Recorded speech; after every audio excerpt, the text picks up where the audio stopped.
1857 के विद्रोह के महत्वपूर्ण तथ्य उसको हम लोग अभी ले रहे हैं। इसमें धौलपुर जो है वहां पर विद्रोह करने वाले एवं विद्रोह को दबाने वाले दोनों ही बाहरी लोग थे। ठीक है, विद्रोह करने वाले और विद्रोह को दबाने वाले दोनों बाहरी लोग थे। और वहां देवा गुर्जर के नेतृत्व में गुर्जर समुदाय ने जो है विद्रोह किया था। तो धौलपुर में विद्रोह किसने किया था? गुर्जर समुदाय ने। किसके नेतृत्व में किया था? देवा गुर्जर के नेतृत्व में किया था। उसके बाद में देवली टोंक।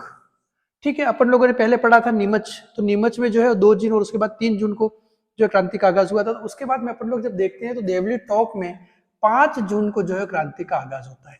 तो 5 जून को देवली टोंक का विद्रोह हुआ, जिसमें वजीउद्दौला, मीर आलम, ताराचंद और जैक्सन, ये 4 लोग महत्वपूर्ण थे।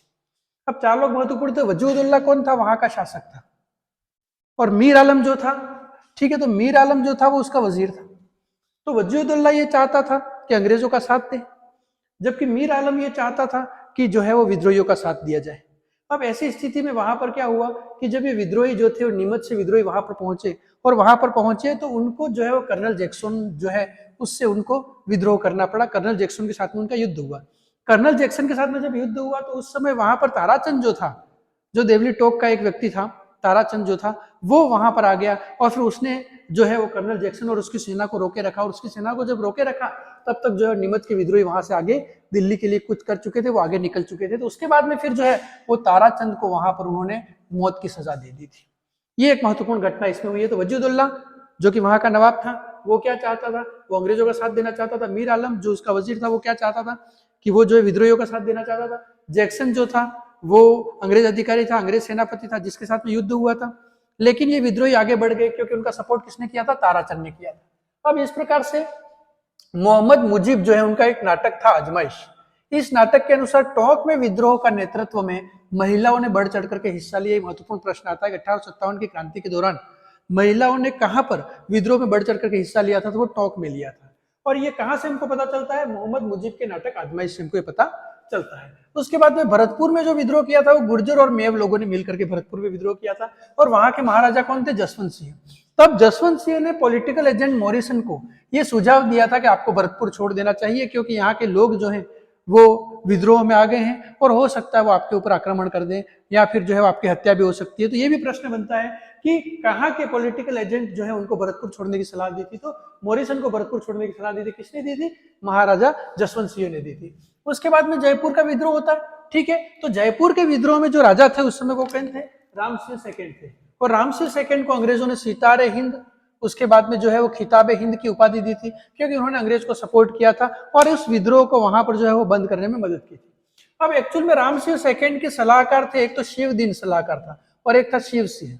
शिव सिंह ये चाहता था कि हम लोग जो है विद्रोहियों का जो है मदद करें, और शिवदीन ये चाहता था कि हमको अंग्रेजों की मदद करनी चाहिए। तो ऐसी स्थिति में शिवदीन के कहने पर वहां के जो राजा थे यानी राम सिंह सेकंड थे, उन्होंने और पीए जो पॉलिटिकल एजेंट था वहां का ईडन, उस ईडन, इन दोनों की सलाह पर और इन दोनों के कहने पर वहां 3 व्यक्तियों को जो है वो उन्होंने गिरफ्तार कर लिया। एक तो क्रांतिकारियों में 3 लोग थे जयपुर से, सादुल्ला खान थे, विलायत खान थे और उस्मान खान थे।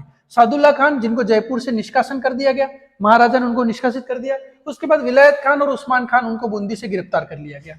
अब जब ये तीनों ही जो जन नेता थे वो जब गिरफ्तार हो गए वहां से, तो उसके बाद में जो है वो विद्रोह वहां पर दब गया या उस विद्रोह का इस प्रकार से दबा दिया गया। और विद्रोह को दबा दिया गया तो उसके फलस्वरूप राम सिंह सेकंड को अंग्रेजों ने सितारे हिंद और खिताबे हिंद की उपाधि दी तथा कोटपुतली का परगना जो है उनको जागीर में दिया गया, है ना। तो अंग्रेजों ने उनको कोटपुतली का परगना दिया, सितारे हिंद की उपाधि दी और खिताबे हिंद की उपाधि दी, क्योंकि अंग्रेजों का उन्होंने सपोर्ट किया था और इस विद्रोह को उन्होंने दबाया था। विद्रोह को जो दबाया था वो उनका जो सलाहकार था शिवदीन, उसकी सलाह पर, और वहां का पॉलिटिकल एजेंट था ईडन, उसके कहने पर उन्होंने इन 3 लोग, जो 3 प्रमुख लोग थे, उनको गिरफ्तार किया, जिसने सादुल्ला खान को जयपुर से निष्कासित कर दिया गिरफ्तार करके, और विलायत खान का उस्मान खान को बूंदी से गिरफ्तार कर दिया गया था। उसके बाद में फिर जो है अलवर का जो शासक था उसका नाम क्या था? विनय सिंह। और विनय सिंह को अपन लोग बन्ने सिंह भी कहते हैं। उसने अंग्रेजों का साथ दिया था, लेकिन उसका जो दीवान था फैजुल्ला खान, उसने विद्रोहियों का साथ दिया था। इस प्रकार से 1857 की क्रांति में अलवर के शासक विनय सिंह अथवा बन्ने सिंह ने अंग्रेजों का साथ दिया था। उसके बाद सरदार सिंह एकमात्र ऐसा शासक था, है ना। तो बीकानेर का शासक कौन था? सरदार सिंह। ये प्रश्न कई बार आ चुका। वो एकमात्र ऐसा शासक था जो राज्य के बाहर तक गया और हरियाणा के हिसार तक गया और वहां तक जाकर के अंग्रेजों का साथ दिया था। तो ऐसा शासक जिसने राज्य से भी बाहर हरियाणा के हिसार तक गया और अंग्रेजों का सपोर्ट किया, अंग्रेजों का सहयोग किया था विद्रोहियों के खिलाफ, वो कौन था? सरदार सिंह। और उस सरदार सिंह ने स्वयं ने सेना का नेतृत्व किया था। तो 1857 की क्रांति में स्वयं सेना का नेतृत्व करने वाला कौन सा शासक था? सरदार सिंह शासक था। और उससे खुश होकर के अंग्रेजों ने टिब्बी के 41 गांव जो है सरदार सिंह को दान में दिए थे। उसके बाद में फिर 1857 की क्रांति का भामाशाह किसको माना जाता है? अमरचंद भाटिया, जो कि बीकानेर का था, उसको 1857 की क्रांति का भामाशाह कहते हैं, क्योंकि इसने तात्या टोपे और झांसी की रानी लक्ष्मीबाई को आर्थिक सहयोग दिया था। और इसको राजस्थान का मंगल पांडे भी कहते हैं। ठीक है, उसके बाद में फिर जब अपन लोग आगे बढ़ते हैं तो माझा प्रवास जो पुस्तक है वो किसने लिखी है? विष्णु भट्ट गोडसे ने। और म्यूटिनी इन राजपूताना पुस्तक किसने लिखी है? पिचार्ड ने पुस्तक लिखी है। उसके बाद में फिर अपन लोग देखते हैं तो शेखावाटी क्षेत्र में विद्रोह का नेतृत्व बड़ौद पाटोदा के सीकर के ठाकुर डूंगर सिंह और जवाहर सिंह ने किया, है ना। तो शेखावाटी क्षेत्र में विद्रोह का नेतृत्व किसने किया? तो शेखावाटी क्षेत्र में विद्रोह का नेतृत्व बड़ौद पाटोदा, सीकर के ठाकुर डूंगर सिंह और जवाहर सिंह ने किया, और इन्होंने ही नसीराबाद की छावनी को लूटा था। इस प्रकार से ये कुछ महत्वपूर्ण तथ्य जो 1857 की क्रांति से संबंधित है।